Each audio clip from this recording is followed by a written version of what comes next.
नमस्कार दोस्तों, आज हम बात करेंगे ट्रेडमार्क के बारे में। ट्रेडमार्क क्या होता है, कितने टाइप्स के ट्रेडमार्क होते हैं, इसके बेनिफिट्स क्या हैं और इसका रजिस्ट्रेशन प्रोसेस कैसे होता है और क्या क्या डॉक्यूमेंट्स लगते हैं ट्रेडमार्क को अप्लाई करने के लिए।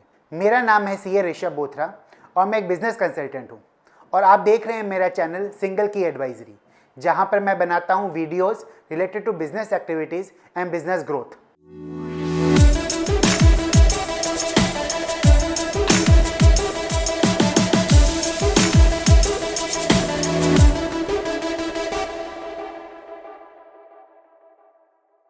हम लोग बहुत बार शॉपिंग करने के लिए जाते हैं, ऑनलाइन शॉपिंग करते हैं, बहुत सारे प्रोडक्ट्स परचेज करते हैं, लेकिन कभी कभार हमें कुछ फेक प्रोडक्ट्स मिल जाते हैं।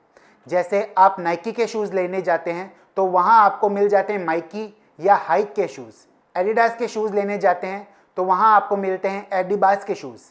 एलन सॉली की शर्ट लेने जाते हैं तो वहाँ मिलता है आपको एलन पॉली की शर्ट। तो ये सारे फेक प्रोडक्ट्स होते हैं। ये ओरिजिनल की कॉपी क्यों बनाते हैं? इन सब का रीज़न है ट्रेडमार्क। ट्रेडमार्क आपको अलाउ नहीं करता कि आप किसी भी ब्रांड या सर्विस की फेक कॉपी या फेक सर्विस या ऑथेंटिक प्रोडक्ट बना सके। तो सबसे पहले जानते हैं ट्रेडमार्क क्या होता है। ट्रेडमार्क एक सिंबल हो सकता है, एक वर्ड हो सकता है, एक लोगो हो सकता है, एक नाम हो सकता है या इन सारी चीज़ों का मिश्रण हो सकता है। ऐसा क्यों होता है? क्योंकि कंपनीज अपने आप को अलग दिखाने के लिए और कॉम्पिटिटर से डिफरेंट लगने के लिए, अपने ब्रांड की अवेयरनेस बढ़ाने के लिए मार्केट में ट्रेडमार्क का यूज़ करते हैं। ट्रेडमार्क दो लॉ से गवर्न होते हैं। एक तो है ट्रेडमार्क एक्ट 1994 और दूसरा है ट्रेडमार्क रूल्स 2002। अब बात करते हैं ट्रेडमार्क कितने टाइप्स के होते हैं।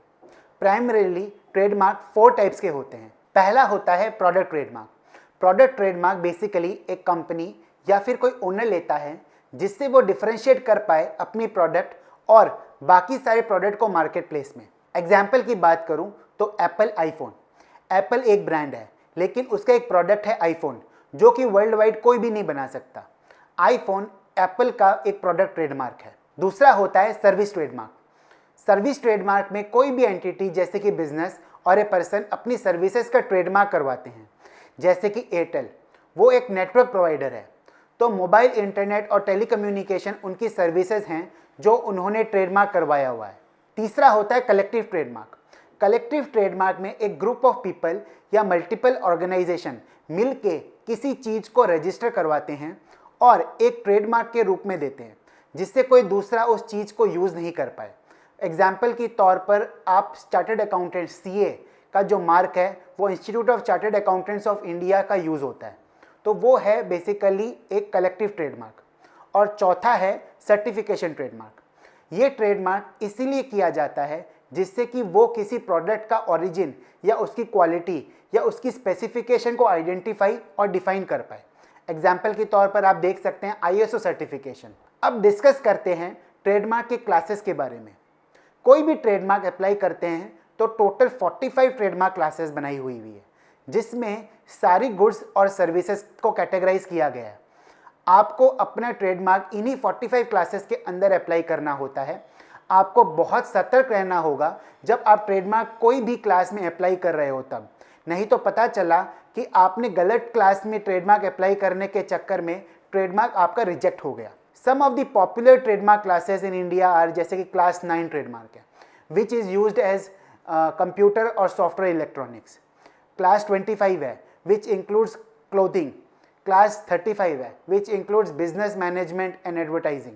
क्लास 41 है which includes education and entertainment. अब डिस्कस करते हैं ट्रेडमार्क के बेनिफिट्स के बारे में। पहला बेनिफिट है your customer can identify you very easily. Trademark की वजह से कस्टमर आपके बाकी कॉम्पिटिटर से अलग आसानी से कर सकते हैं। उसको आपका नाम पढ़ के या लोगो देख के दूर से समझ आ जाता है। जैसे आप एप्पल का सिंबल देख के आप समझ जाते हैं कि ये एप्पल का प्रोडक्ट है, या मैकडोनल्ड का M देख के समझ जाते हैं कि ये मैकडोनल्ड है। दूसरा बेनिफिट है इट अवॉइड्स मार्केट कन्फ्यूजन। किसी भी टाइप की कन्फ्यूजन किसी ब्रांड को लेके मार्केट में हो ही जाती है, तो ट्रेडमार्क इस कन्फ्यूजन को ख़त्म करता है। आपको नाइकी के शूज़ लेने हैं और दूसरी कंपनी NYKE नाइकी के शूज़ लेके आती है, तो इस केस में कस्टमर कंफ्यूज हो जाता है कि ओरिजिनल प्रोडक्ट कौन सा है। इसीलिए इस टाइप की चीज़ों से बचने के लिए ट्रेडमार्क का यूज़ किया जाता है। तीसरा बेनिफिट है trademark are economically efficient marketing tools. Trademark का यूज़ आप मार्केटिंग एक्टिविटीज़ में कर सकते हैं just to create brand awareness. जब आपका ब्रांड बहुत बड़ा हो जाता है, इन लोगों और सिंबल की वजह से आप इजीली कोई भी नया प्रोडक्ट लॉन्च कर सकते हैं। एग्जाम्पल के तौर पर आप ले सकते हैं एशियन पेंट्स। हम सभी जानते हैं कि एशियन पेंट्स कलर और पेंट्स की से एसोसिएटेड है। अब वो मार्केट में सैनिटरी प्रोडक्ट्स भी लेके आ चुका है। तो इससे अगर आपका ट्रेडमार्क एस्टैब्लिश्ड है तो आप कोई भी नए प्रोडक्ट लाइन में आसानी से घुस सकते हैं। चौथा बेनिफिट है इंटेंजिबल एसेट क्रिएशन। जब कोई भी ट्रेडमार्क आप लेते हैं और वो ट्रेडमार्क की ब्रांड अवेयरनेस बढ़ जाती है तो वो ट्रेडमार्क एक वैल्यूएबल एसेट बन जाता है जिससे आप उसको ट्रांसफ़र कर सकते हैं, फ्रेंचाइजी दे सकते हैं और बहुत सारे बेनिफिट उठा सकते हैं। पांचवा बेनिफिट है filing of trademark on a world wide scale.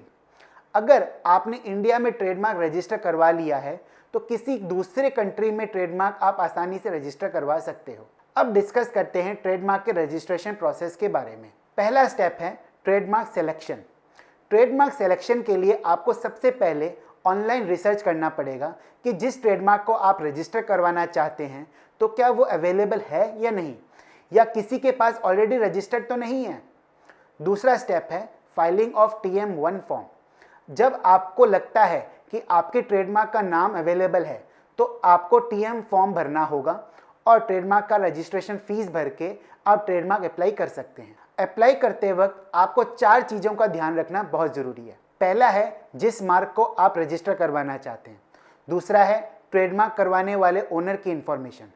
तीसरा है जो भी गुड्स और सर्विसेज इस ट्रेडमार्क के अंदर आपको लेनी है उसका क्लास आपको पता होना चाहिए। और चौथा है एक डिजिटल क्लास 3 की रिक्वायरमेंट है। अब डिस्कस करते हैं ट्रेडमार्क की वैलिडिटी। सभी रजिस्टर्ड ट्रेडमार्क 10 साल के लिए वैलिड होते हैं from the date of registration. आप फिर रिन्यू भी करवा सकते हैं 6 महीने के अंदर from the date of expiry of trademark. और अगर आपका ट्रेडमार्क एक्सपायर हो गया है तो 1 साल के अंदर आप फिर से उसको रिस्टोर करवा सकते हैं। अब डिस्कस करते हैं documents needed for trademark registration. पहला है प्रूफ ऑफ द एप्लीकेंट। दूसरा है pan card and address proof of the applicant. तीसरा है certificate of registration other than individual applicant. चौथा है ब्रांड नेम एंड लोगो। पांचवा है proof of TM use, proof of trademark use. छठा है MSME या स्टार्टअप रजिस्ट्रेशन। अगर आप कोई एक्सपर्ट से ट्रेडमार्क अप्लाई करवा रहे हैं तो आपको फॉर्म TN48 भी भरना होगा। होप आपको ट्रेडमार्क रजिस्ट्रेशन के ऊपर ये वीडियो पसंद आई होगी। अगर आपको अपनी ट्रेडमार्क के रजिस्ट्रेशन में दिक्कत आ रही है तो नीचे डिस्क्रिप्शन बॉक्स में दिए गए गूगल फॉर्म पे आप अपनी डिटेल्स और आपकी क्वेरी डाल सकते हैं। Our team will reach out to you. और अगर आपको ये वीडियो पसंद आई हो तो हमारे चैनल को सब्सक्राइब करना मत भूलिएगा और सब्सक्राइब करते वक्त बेल आइकन ज़रूर प्रेस कीजिए जिससे हमारी लेटेस्ट वीडियो का नोटिफिकेशन मिल जाए। Thank you, signing off, see you in my next video.